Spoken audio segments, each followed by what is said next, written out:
What's up, everybody? This is Chris Kane here again with an unofficial therapy podcast. And thank you guys, as always, for tuning in and telling your friends and family. The podcast is going well so far. I actually got some stuff in the works.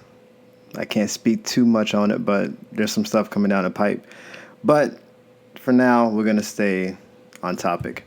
So I want to talk about something today that I think we all see or encounter or at the very least, it's a talked about topic, and that's critics.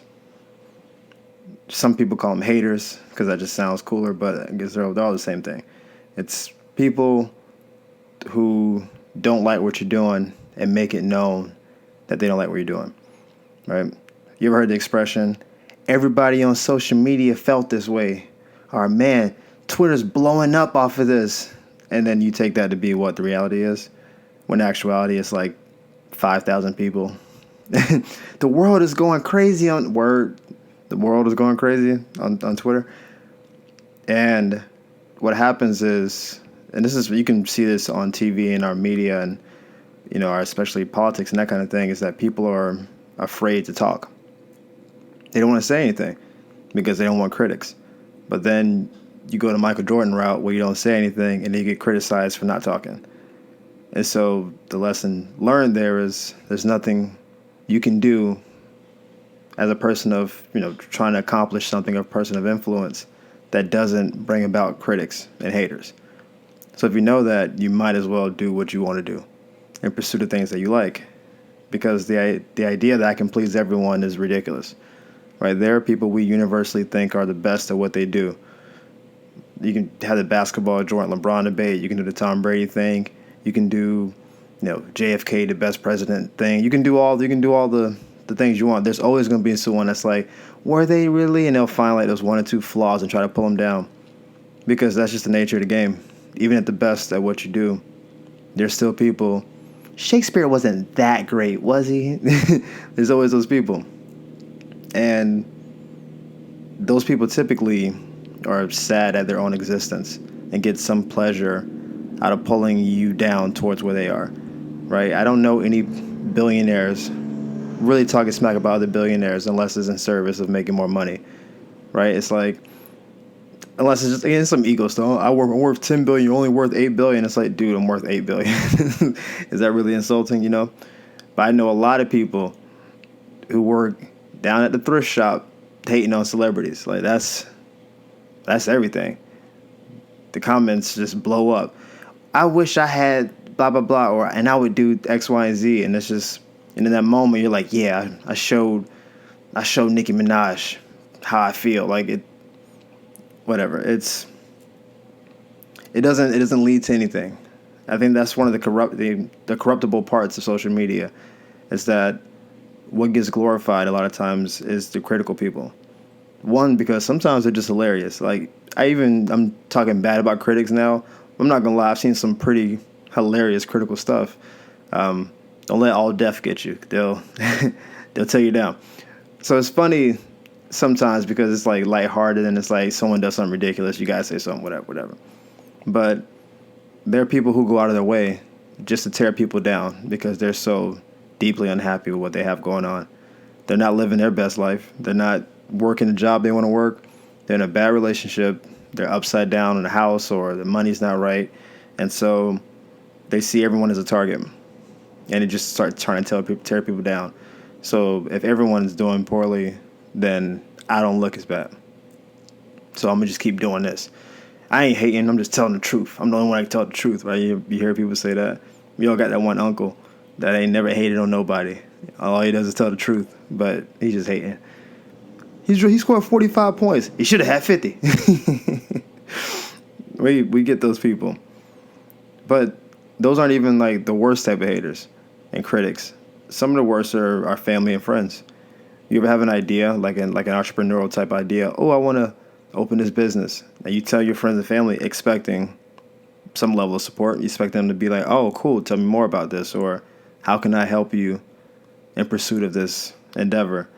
And then you tell them how you feel and tell them what your thought is. And those are the ones saying, you can't do that. You ain't never finished nothing in your life. Why would you even try that? Just keep what you're doing. And they discourage your dream. And I don't know why they do it. Like, I mean, I don't know everyone's family situation. And most people that I've talked to have seen Pursuit of Happiness.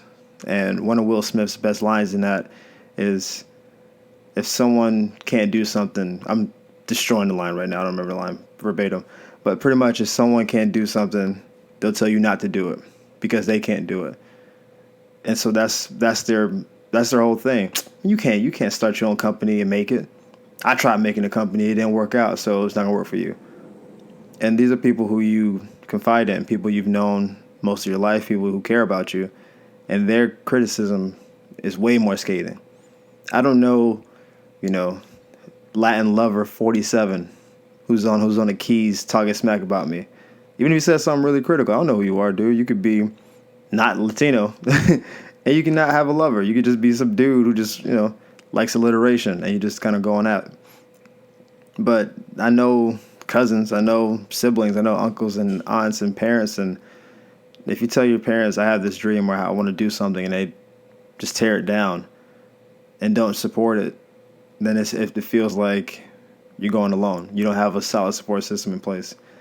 I don't know how many really fruitful endeavors can be achieved by not having people around you. I think the idea of being self-made and pulling yourself up by the bootstraps and I don't need nobody, I do it by myself, is a novel thing that we've romanticized in the media, but I don't think it's the truth. Everyone has something. Everyone got a break from someone. Even if you were inspired by an idea by someone else, you still didn't do it by yourself. There's no truly original stuff going on. And so we tell ourselves these fairy tales that, man, he came from nowhere and did this by himself with no one, and it's virtuous. We look at that and say, man, if that person can pull themselves up from the bootstraps, and then we do the comparison thing, and then it becomes more self-critical at that point. But everybody needs somebody around them. You don't necessarily need like a 30-person coalition. I think that's another detraction from what you're trying to do. Like, I don't think we need everyone on your side. We need a couple people who ride with you, who will tell you if your idea is maybe not the best in the world, who will tell you that maybe you're cutting up a little bit. It can be honestly critical with you, but in service of trying to help you. Not all criticism is bad. Sometimes it's the right thing to do. It's like, dude, I don't know, man, you're wagering a certain amount of money. You know your situation right now. You sure you want to do this? Like, you're trying to look out for their best interest. But if they refuse that constructive criticism, then the second part is support. Well, listen, I'm not 100% on board with what you're doing. I think there's some downsides to it, but you know what? I'm here for you. I'm supporting this any way I can. Let me help foster this goal. And if it doesn't work, listen, I'll be right here to help you try to see your way through it. But just remember that I wasn't with it in the first place. So if things go sideways, I can kind of like shield myself of it. That's what we need. I think you need 3 to 5 people around you who ride with you. And part of their job is to help shield criticism too. Damn, man, I'm getting killed on social media. Man, forget them people. You do what you gotta do, and because they know you and they know what you're made of. That little flippant response to that actually means something to you. Makes you feel like, all right, yeah, thank you, you're right, yeah, they probably just hating anyway. And then you can kind of push forward. You don't need 30 people. You definitely don't need the approval of social media to know that what you're doing is the right thing to do. If you feel the calling, you feel like it's a good idea, you have the resources, go forward, see what you got. It may be horrible, but it may be awesome. You don't know. You got to try it. I think the biggest critic, though, and this is maybe the most damaging critic, is ourselves. More people that I talk to, especially because I'm in the comedy/acting realm, so many people I meet are critical of themselves. And this is based, part in self-esteem, self-worth, upbringing, and usually it's the comparison thing. I'm in La, so allegedly this is the best of the best. This is the highest of high. And so you can say, oh, man, you're so good looking. Really? Because I just got off set with this model and blah, blah, blah, blah. And then all of a sudden you feel diminished in what you are because you're comparing yourself to everyone else. Like, that's a big thing out here. And so you are self-deprecating. You start kind of tearing yourself down instead of realizing how great you are and how accomplished you've gotten to this point and the things you've already overcome to get to where you are. Yeah, maybe, objectively you're not as pretty as this girl or you're not as muscular as that dude, but that's not the only value. And if you're tearing yourself down because of what you think other people want, or it's just there's no win there, because self negative talk and self criticism is stronger than outside praise. I think people can tell you up and down, you're the most talented artist I've ever seen. Oh my God, you're amazing. You should be doing stuff. And if you don't feel like you're worth it and you don't feel like you're good, that's falling on deaf ears.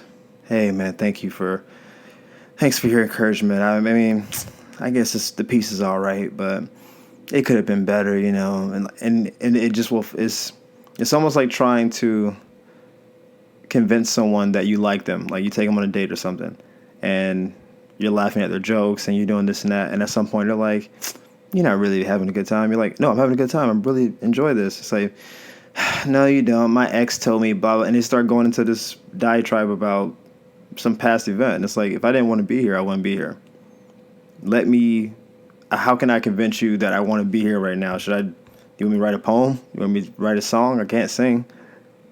But they don't feel like they're worth any more than that. And it may not even be that deep-seated, right? Like that's, I think, a common thing. But sometimes you're critical just because you don't know, you're afraid that it won't be good. This is something I struggle with myself. Even starting this podcast, it took me months to like maybe a year or so of waiting around and should I do it, should I not do it before I actually did it? Because the thought was, what if the podcast isn't good? What if it's not well received? What if it's too derivative of something else and people say, oh, you're just a copycat? And now it's like I put my voice out there or I say something controversial. Who knows? I usually don't delve in those kind of situations, but whatever. People can take what they want. I may say something that people don't want to hear. And then that comes back to bite me. Well, you said on this podcast on November 11th that blah, blah, blah. And now, I'm left holding the bag trying to defend a position that maybe I don't feel anymore. So that was a holdup. And it's not from self-worth. It's not from self-esteem. It's more just anytime you go into an endeavor you don't know the answers to. Like you taking the test, but you don't know all the answers to it. There's some nerve attached to it if you care about the outcome of the test. Like we've all gotten a pop quiz and we didn't read the chapter before. And you're like, oh shit, pop quiz. And it's like, take out your papers. And you're like, oh boy, what is this about? And you're just, your heart's beating, you're sweaty, whatever. And we've also, hopefully, all taken a test at some point where you did study. And you may still be nervous, but you're not nearly as nervous as the person who didn't study. You're like, listen, I know it's going to be a challenging test, but I put the work in for this. And so, if I failed this test after studying the way I did, then you know what? I wasn't going to pass the test. I got tutoring. I put hours in. And once you're at that kind of place, then you put your work out there. You put your creative energy out into the universe and say, listen, they may not receive my merchandise. They may not think my art is good. They may not like the song. Maybe this podcast doesn't pick up and they don't listen to it. But I feel good about the work I put out. And hopefully at some point, people catch up to it. Or, it catches one person with affluence and influence and whatever, and they put it out there. Yo, y'all check out this artist, man. They're dope. And you may have been in the game for a few years. And then all of a sudden you get a spike and it's like, what happened? It's like someone with some kind of pop gave you some juice. You don't know how it's going to go. But you have to put it out there to know. And usually we know the story. A lot of these people we see who are doing well failed a lot. Oh, yeah, my first startup bombed in 6 months. Oh, yeah, I put out 2-3 mixtapes before I even did an album. Or I wasn't signed when I first started doing this. And, it kind of came around. Like this podcast, I think my first podcast, I don't check all the metrics on this. I just kind of do this because I like it. I think it got like 6 listeners or something. And it was 6 people. Like I would meet more people walking to my front door than that. But it was, you know what? It doesn't matter. It's out there. And at some point, I'll have more than 6, hopefully. And then when I'm years down the line into this podcast, I'll look back on it and say I started with 6. And at this point, hopefully it's like 6 million. And it's like, yeah, just kept trudging along, But it's entirely possible that this thing could just fail. I can just do this for months or a couple of years, never pop and end up doing some other thing. But this will live on because I decided to do it. And that's enough. Some people call that a fail. I guess depends on how you define it. But I don't want to meet a person that never failed at anything. Like, if I start talking to you about failure and you're like, I don't know, I make it in everything. I never failed at anything. I don't want to meet that person. What kind of life is that? To never fail at anything. Will you just succeed at all things? Like, you're perfect the first time, every time. Every girl you ask out says yes. Every dude you want wants you back. You get every job. What kind of character or grit do you build doing that? And what that probably tells me is that you never pursue anything that was of substance. You never went after anything tremendous. There are people with straight A's who don't get into Ivy League schools, even though their credentials are spot on. Like, they know when they apply, it's a possibility I won't get in. I've done everything right on my end. Credits, straight A's, volunteering. No, we've already met our quota. Sorry. That's failure. You apply for essentially a job and you didn't get it. I don't want to meet the person who never failed. I don't want to meet people who don't try and follow what they think they can do. I don't want to meet the person that's too afraid to fail, to do anything. And so they stay in their little box and claim happiness, but really are just like in a state of just stuckness. I don't want those people around me. Now, I don't want someone who always fails. I don't want a person who's like, man, I ain't never succeeded. I just been failing since I woke up. I don't want that person because, hey, get that failure energy away from me. You got to make it at some point. You can't just be like, yo, I've been striking out for 10 years with these girls, but the next one, though, I need you to have a little bit more. You have a better percentage than that. You got to be like baseball. Like 3 out of 10, I can work with, but you can't be batting a donut. You got to do better. And so what I'm saying for those who are listening is that if you were discouraged from doing something because of detractors and critics, especially external ones, they don't matter. Keep pushing. They don't know you for real. They don't know what you put into it. They don't know how far you're going. They don't matter. It probably hurts, especially if they're getting personal with it. Push through it. It don't matter. If your friends and family are hating on something that you really feel like is for you and you're really going all in for it, hey, sometimes you got to prove them wrong. You don't have to hate them and don't talk to them again, but you know what? You're not feeling my vision. I guess I can't share this part of myself with you. And you keep it moving. If you're the one hating on you, if you're the one stopping yourself because of what you think may or may not happen, look in the mirror, man. How many things have you done that you thought maybe you couldn't do before? How many times have you thought this probably won't work out and it did? And even if it does fail, what does that leave you? Is that the end of your life? Like, this is the one thing you could do? It's okay to fail. It's not okay not to try. Anyway, guys, that wraps it up for today's show. As always, thank you guys for listening. Tell your friends, repost, social media stuff. I'm going to start posting these on Facebook as well so it can be more accessible because it's on Apple Tunes, podcast, whatever the app is called. But if you don't have the podcast, I guess you can't listen to it. So I'm going to start posting on Facebook as well for those of you who don't have that. And hopefully we can extend this to more people. I think this is a message a lot of people can listen to and get something from. Right? Critics have held a lot of people back over the years. So let's start encouraging each other and kind of chase what we're trying to do. And if it works, it works. If it doesn't, we'll do something else. That's life. I'll see you guys next time. Deuces.